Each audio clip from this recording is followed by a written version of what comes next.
Comp One. If my outfit looks familiar, it's because I'm recording this directly after my night class last Wednesday night. But the purpose of this video is to talk you through the Essay One assignment sheet and the Webfolio assignment. So I'm going to share screens with you. I'll talk you through the assignment sheets. I'll show you some helpful resources that we have available. And I'll urge you right at the start of the video that if you have any questions, you can bring them to class or you can contact me another way to clarify. So let's go.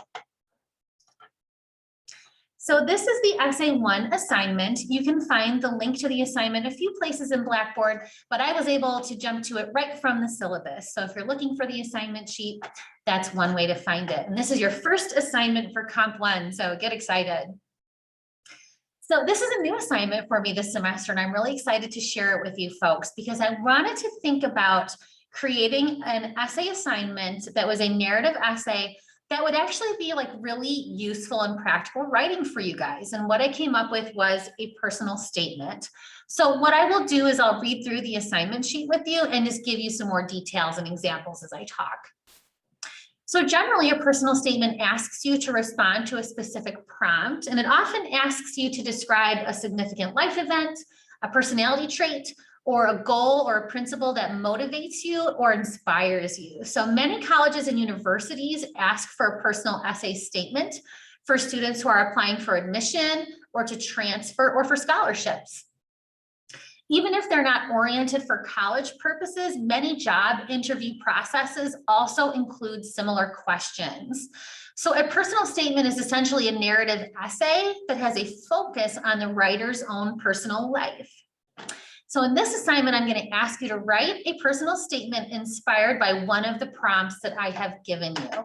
And there's going to be some latitude and some leeway in there. So I'm hoping you can find something that's really applicable for you. So your first option will be to find and use a real personal statement or essay prompt from any college, university, program, scholarship, job ad, anything like that that you can find.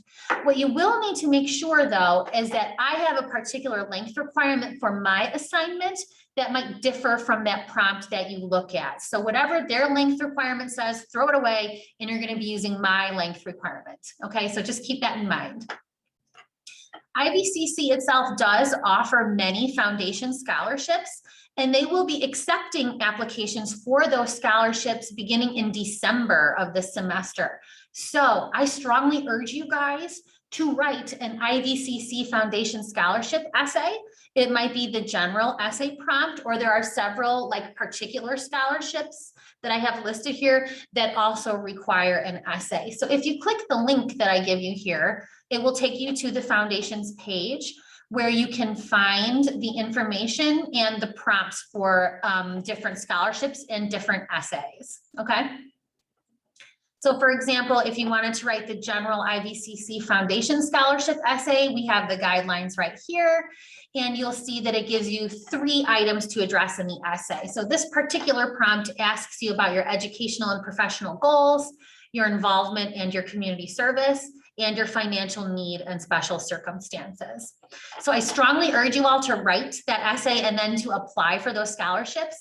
I don't have the numbers off the top of my head, and I apologize for that, but the foundation gives out an amazing amount of money every semester. And sometimes they even have money left over because not enough students apply. So it doesn't hurt to apply. You have to write the essay for me anyway, so you might as well submit it and see if you can get a scholarship out of it. What the heck? If you're not interested in that, again, you can find, maybe you're wanting to transfer to Western Illinois University. Maybe you can find a prompt from their page that might be useful. Maybe you're going to be applying to med school in a few years and you want to take a look at what their prompts are like. It's totally up to you, but I hope you can find something that, you know, applies to you. So if you're not interested in doing the sort of real prompt route, I have some other prompts that you can use. So you might write about an experience that made you aware of a strength or a skill that you possess. You could write about an experience that taught you something about your heritage. You might write about a goal or a principle that inspires or motivates you.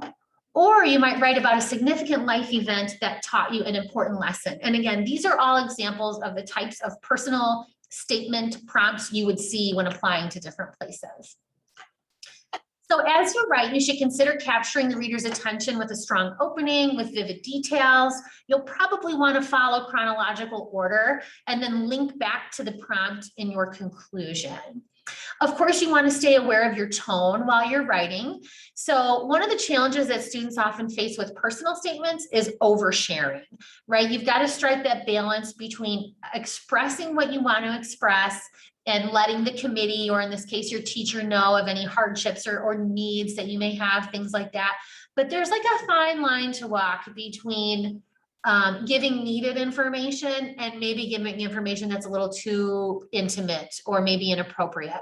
So that's one thing we'll talk about with this essay. But our goal is that the readers at the end of the day will understand more about you and maybe even about themselves. So the technical requirements for this essay, I would like you to use proper MLA format throughout. You will have about 750 to 1,000 words. That's about 3 to 4 pages double spaced. I'll ask you to do 2 special things here also. I would like you to print your word count underneath your heading so I know how many words you got to. And then also paste the prompt that you used at the end of your document. So that won't count towards the length requirement, of course, but that way I can take a look at it and sort of see what the prompt was and how you responded to it. Don't forget to include a clear thesis statement in the introductory paragraph, and no works cited pages required.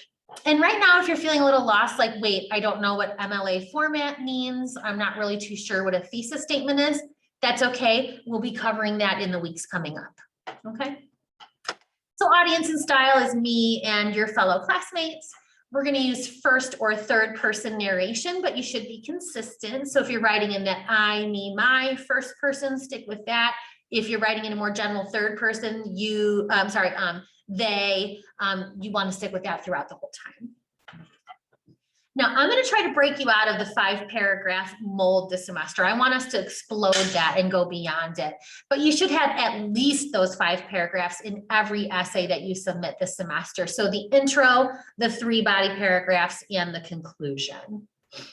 And then again, I just sort of give you a reminder that strong body paragraphs typically start with a clear main idea, and then they develop them with details and explanations. So you can keep that in mind as you read. Your final draft will be graded out of 100 points and is worth 15% of your final grade. And then I'll let you read through all these helpful reminders and the troubleshooting on your own. But that's the Essay One assignment in a nutshell. If you have any questions about Essay One, please do not hesitate to contact me. You can ask in class or contact me another way.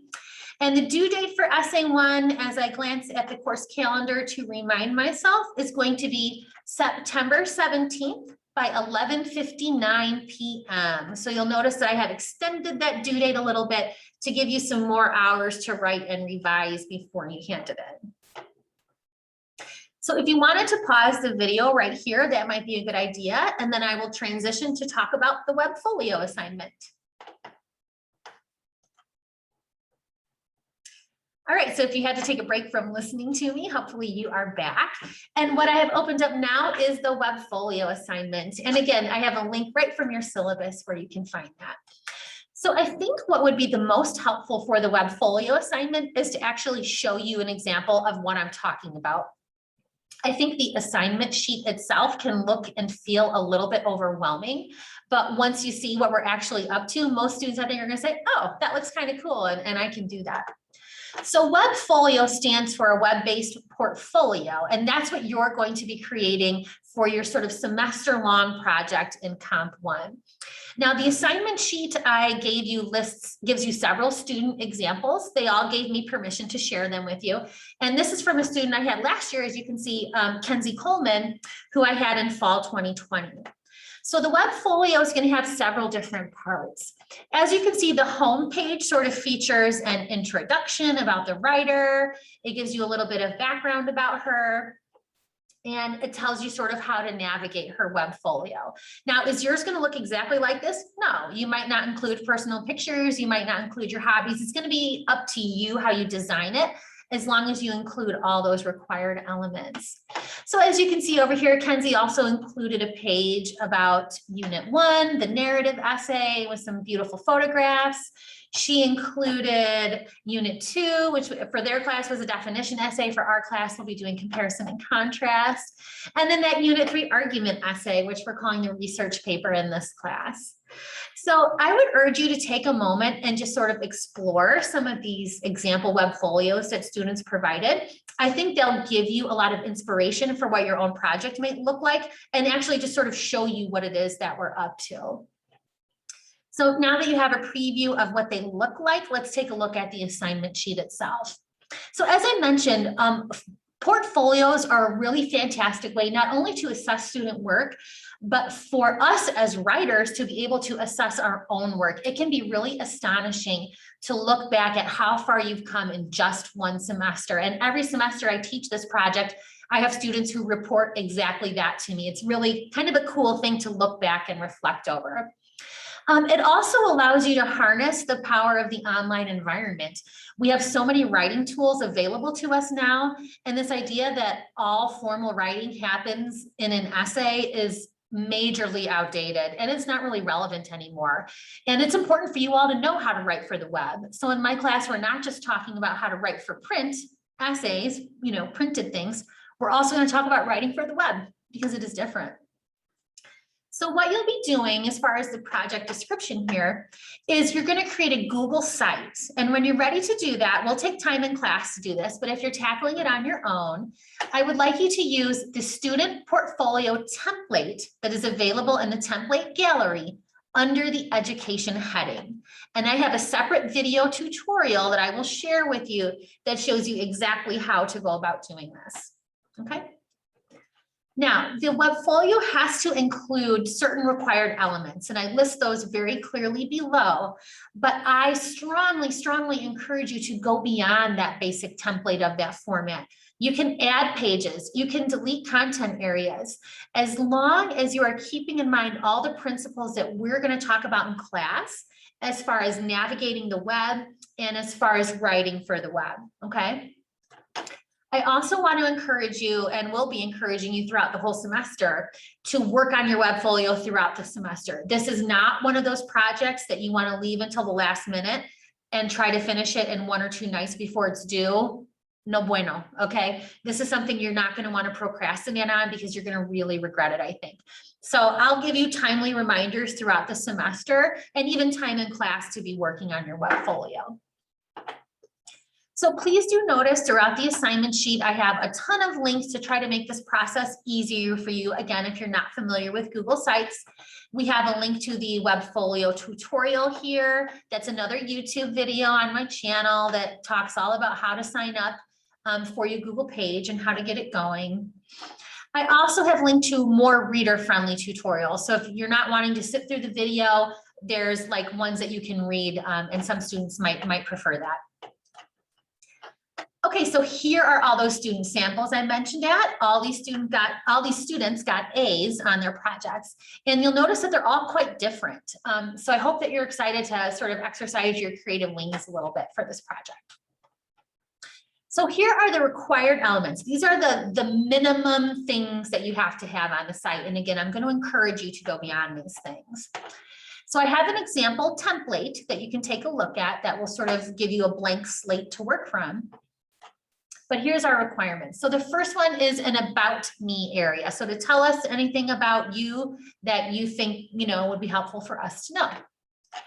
You will also include content areas for Unit 1, Unit 2, and Unit 3. So again, if you remember on Kenzie's page, she did those as separate pages within her website. And again, you might tackle it differently, but that was how she formatted hers. In those content areas, I would like you to include an image that you can use under copyright consideration. So hopefully it's an image that you created, maybe a photo you took, or maybe some artwork that you created. But you certainly can use other images as long as you attribute them, or you can use sort of free stock images, which we'll talk about later in the semester. So in those content areas, again, you'll include a related image. You'll include representative excerpts from your essay. And then you'll include a reflection. And again, some specific directions are included for those. You'll also include a final reflective statement, okay? So you might link to it or actually embed it in the website. It's up to you. So it sounds like a lot, but it's not really so much. It's an about me. It's 3 content areas, 1 for each essay, and then a final reflective statement that kind of gives you a nice glance at your whole semester. It's pretty cool. So there are some stylistic features that I will be keeping my eye out for in the Webfolios. These are some of the items that you'll be assessed on. And again, we'll be talking about each of these items more in class. So if you're thinking like, I have no idea what she means when she says scannability, no worries, we're going to get there, okay? But it should be easy to navigate your page. There should be evidence that you have revised it carefully, so we don't want to see things like broken links and misspelled words. We want it to be concise. When we're writing online, people are not wanting to sit and read a novel online. So we're going to talk about saying a lot in a few words. You should include complementary text and graphics that are still accessible. We'll talk about that in a moment. You should include a pleasing and efficient structure and design. And again, a consistent point of view and an appropriate tone. So you can see the way that writing for the web and writing for print, you can already start to see some of the ways that they are similar, but then some ways that they're different.